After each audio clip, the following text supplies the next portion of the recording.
Caleb Thorne did not ask for a wife. The world had already taken one from him, leaving behind nothing but the silence that now owned his house and the small, mute ghost of his daughter. The silence was a physical thing, thick as dust on the rafters and cold as the iron stove that had not felt a proper fire in a year. He lived in a tomb of his own making, a monument to a grief so vast it had swallowed his voice and frozen his heart. So when the men from town, their faces flushed with whiskey and malice, dragged the woman to his porch, it was not an act of charity but a joke sharpened with cruelty. Garrett, the ringleader, shoved her forward. She stumbled, a small, bird-like figure in a threadbare tunic, her hands bound and her eyes fixed on the splintered floorboards. A gift, Thorne, Garrett sneered, his laughter a foul cloud in the crisp air. From the railroad. A bit of China silk to warm your bed. No charge. They saw him as a beast, a man hollowed out and living on the edge of savagery. They thought this offering would either break him completely or confirm their assessment of his monstrosity. Caleb looked at the woman. Her name, they said, was Mai.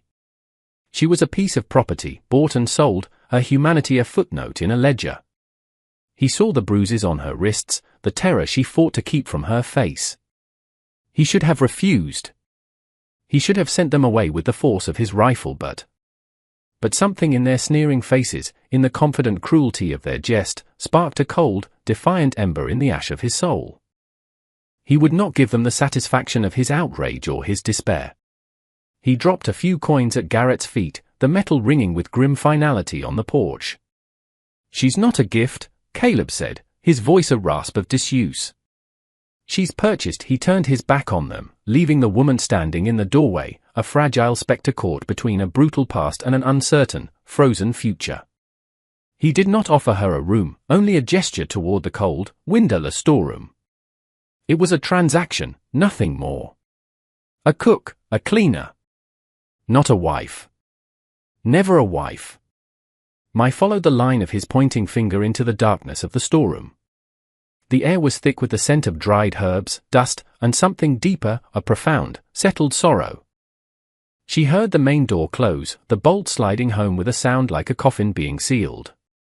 Her bindings were cut, but she was no less a prisoner. Here, in this remote cabin at the edge of the world, she was at the mercy of a silent, broken man whose eyes held the same desolate emptiness as the landscape outside. Fear was an old companion, a cold stone in her belly, but exhaustion was a heavier burden.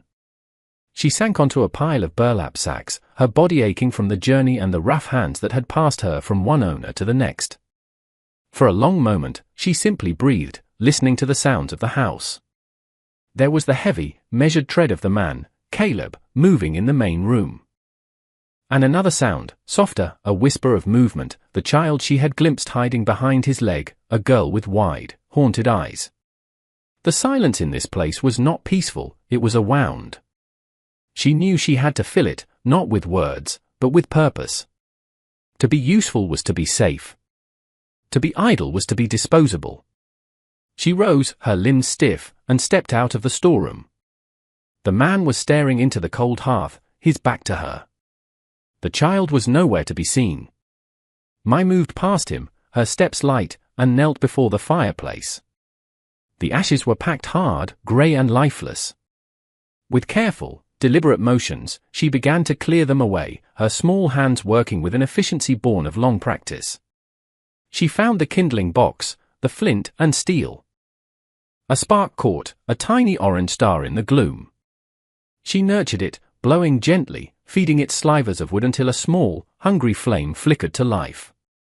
The fire crackled, a sound so alien in the profound quiet that Caleb flinched, turning to look at her. His expression was unreadable, a mask of stone. She met his gaze for a heartbeat, then lowered her eyes back to her work, tending the first warmth this house had known in a very long time. In the days that followed, Mai moved through the house like a gentle tide, slowly eroding the shores of neglect. She did not speak to Caleb, and he did not speak to her. Their communication was a silent language of objects and actions. He would leave a sack of flour on the table, and by midday, the scent of fresh bread would fill the cabin, a warm, yeasty ghost of a memory that pricked at his senses. He would bring in a pail of milk from his lone cow, and she would turn it into soft cheese and butter. She found his wife's sewing basket, the needle still threaded in a piece of unfinished embroidery.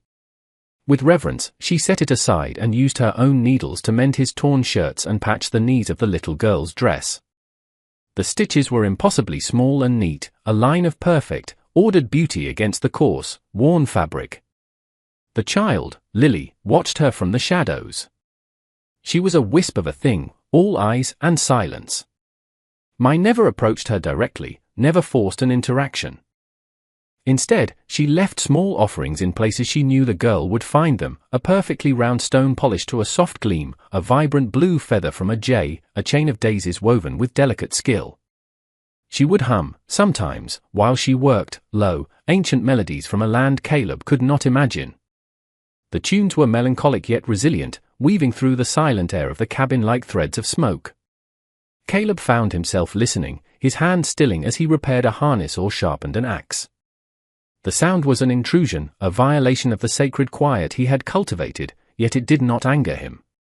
It unsettled him in a different way, stirring something deep within the frozen strata of his grief. He began to see the house not through the grey filter of his loss, but through her actions.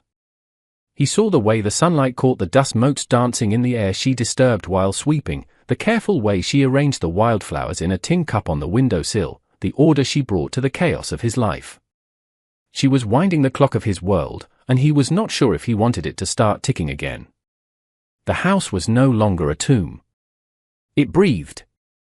The windows, once clouded with grime, were now clear, letting in the harsh, beautiful light of the plains. The wooden floors, scrubbed with lye soap and water, shone with a soft, clean luster. Mai had found a small, broken piece of a porcelain plate in the yard, painted with a single blue willow branch. She kept it on the mantelpiece, a small altar to a forgotten beauty.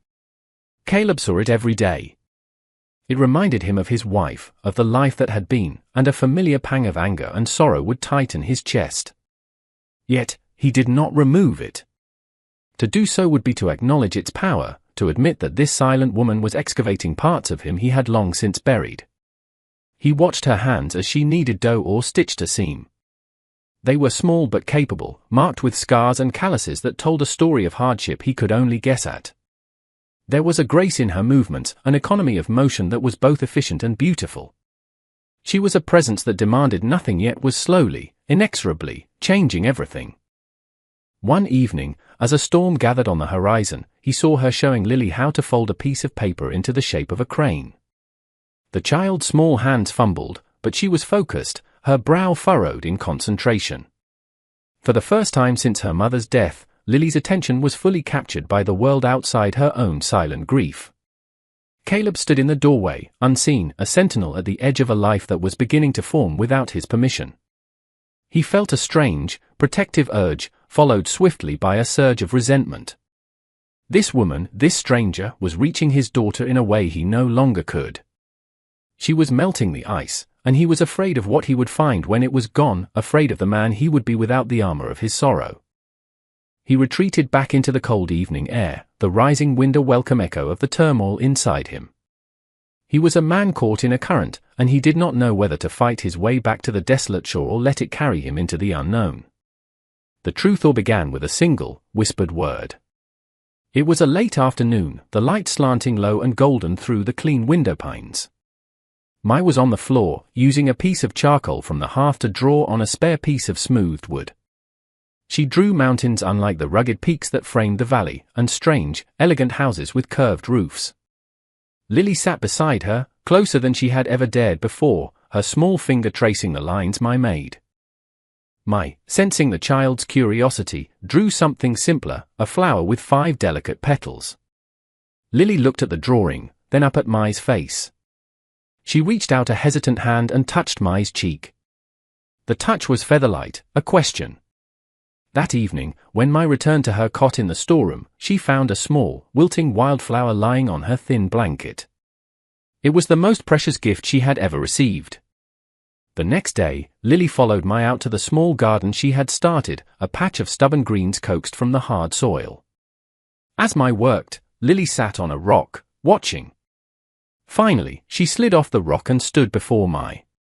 She pointed a small, trembling finger at Mai's chest, then moved the same finger to her own. Her lips, which had not formed a word in over a year, parted. A small, breathy sound emerged, a syllable full of a child's desperate hope. Stay. The word was a fragile bridge across the chasm of their silence. It hung in the air between them, more powerful than a shout. Mai's hand stilled in the dirt. She looked at the little girl, whose eyes were wide and brimming with unshed tears. She could not promise forever, for her life was not her own, but in that moment, she gave the only answer she could. She reached out and gently took Lily's hand, her touch a silent vow. Caleb was coming from the barn when he heard it. He froze, thinking he had imagined the sound. But then he saw them, the woman and his daughter, hand in hand, silhouetted against the setting sun. He saw the look on Lily's face, not the vacant, haunted expression he knew, but one of fragile, dawning life. The single word she had spoken cracked the foundation of his frozen world, letting in a painful, brilliant sliver of light. Winter came to the high plains not as a gentle blanket of snow, but as a ravenous wolf. A blizzard descended without warning, erasing the world in a swirling vortex of white. The wind shrieked, clawing at the cabin, rattling the door in its frame and driving fine powder through every tiny crack. The world shrank to the four walls of their small home, the fire in the hearth their only anchor against the storm's fury. And in the heart of that storm, Lily began to burn. A fever took hold of her, starting as a faint flush on her cheeks and quickly escalating into a raging fire that left her shivering and delirious. Caleb's stoicism shattered. He saw not the blizzard outside, but the ghost of another storm, the one that had taken his wife. He remembered the same fever, the same feeling of helpless terror as he watched the life he loved slip through his fingers like sand. The past rose up to choke him, and he was paralyzed, a man of immense physical strength rendered useless by the power of his own memory. He paced the small cabin, his movements frantic and purposeless, his face a mask of raw fear. He was losing her, just as he had lost her mother. The world was cruel and capricious, and all he could do was watch it take everything from him again. He was a stone, frozen in the grip of a grief that had returned with the force of the blizzard, ready to claim what little he had left. The child's labored breaths were the only sound in the cabin, a counterpoint to the howling of the wind.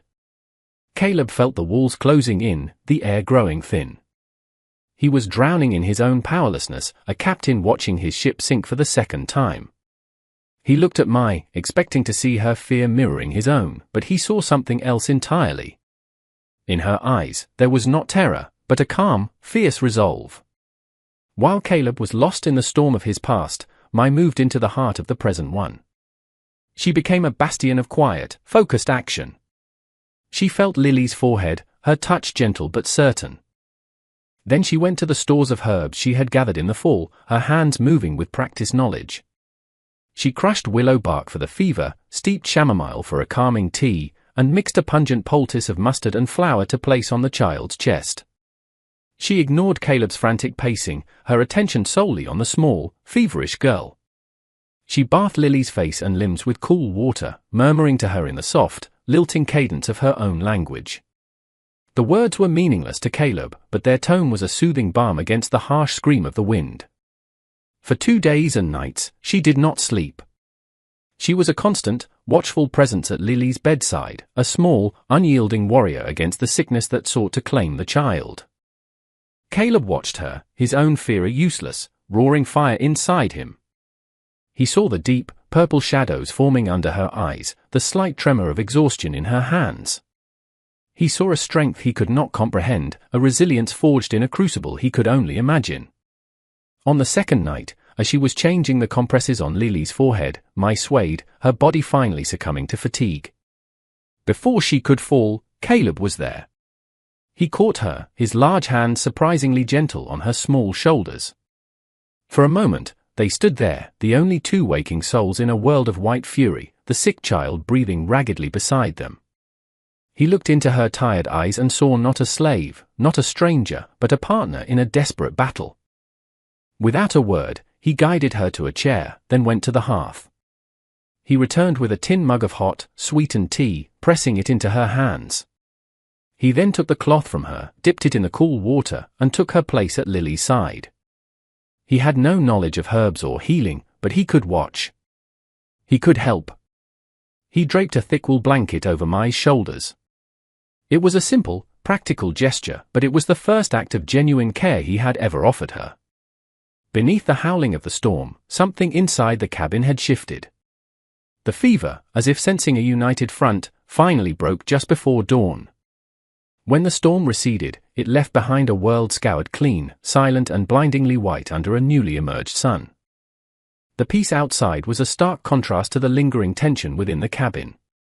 Lily was weak but lucid, the fever gone, leaving her pale and quiet. The shared ordeal had forged a new, unspoken understanding between Caleb and Mai. They moved around each other with a new awareness, the space between them no longer a gulf of silence but a field of quiet communication. A week later, when the snow had melted enough for travel, Garrett and 2 of his cronies rode out to the homestead. Their arrival was a jarring intrusion, their loud voices and boisterous laughter tearing the fragile peace. "Came to see how your China doll is holding up in the cold, Thorn," Garrett called out, swinging down from his horse. They stomped onto the porch, their eyes taking in the clean, orderly cabin with surprise. They saw Lily, pale but alive, sitting by the fire. And they saw Mai, who was stirring a pot of soup on the stove. Their gazes on her were insolent, stripping her of the dignity she had so carefully maintained. "Looks like she's earning her keep," one of the men said with a greasy smile, his eyes lingering on her form. "Maybe you'd be willing to rent her out, Thorn." "A man gets lonely," Garrett laughed and took a step toward her, his hand outstretched as if to touch a piece of livestock. "Let's have a look at the merchandise we sold you." He was a man who understood the world only through ownership and power, and he saw Mai as a thing, his joke, his to torment. He saw the change in the cabin not as a testament to her strength, but as an affront to his cruel sport. The air grew thick with menace, the scent of whiskey and malice filling the warm space. Before Garrett's fingers could even brush against Mai's sleeve, Caleb moved. He did not shout. He did not raise his voice. He simply placed his body between them, a sudden, solid wall of intimidation. He was taller than Garrett, broader, and in that moment, he seemed to be made of the same hard, unyielding granite as the mountains. His face, which had been a mask of stoic grief for so long, was now alive with a cold, protective fury that made the other men take an involuntary step back. His hand didn't go to the rifle mounted over the door, but it rested on the hilt of the knife at his belt, a silent, deadly promise. "Her name," Caleb said, his voice a low, dangerous rumble that seemed to vibrate through the floorboards, "is Mrs. Thorn." The words fell into the silence with the weight of stones. He let the title hang in the air, an irrefutable claim. "You will address her as such, or you will not address her at all." Garrett's sneer faltered. He looked from Caleb's flint-hard eyes to Mai, who stood behind him, her expression unreadable. He had come expecting to mock a broken man and his foreign slave. Instead, he found a fortress. He saw a man who had not been broken, but reforged. The joke was over.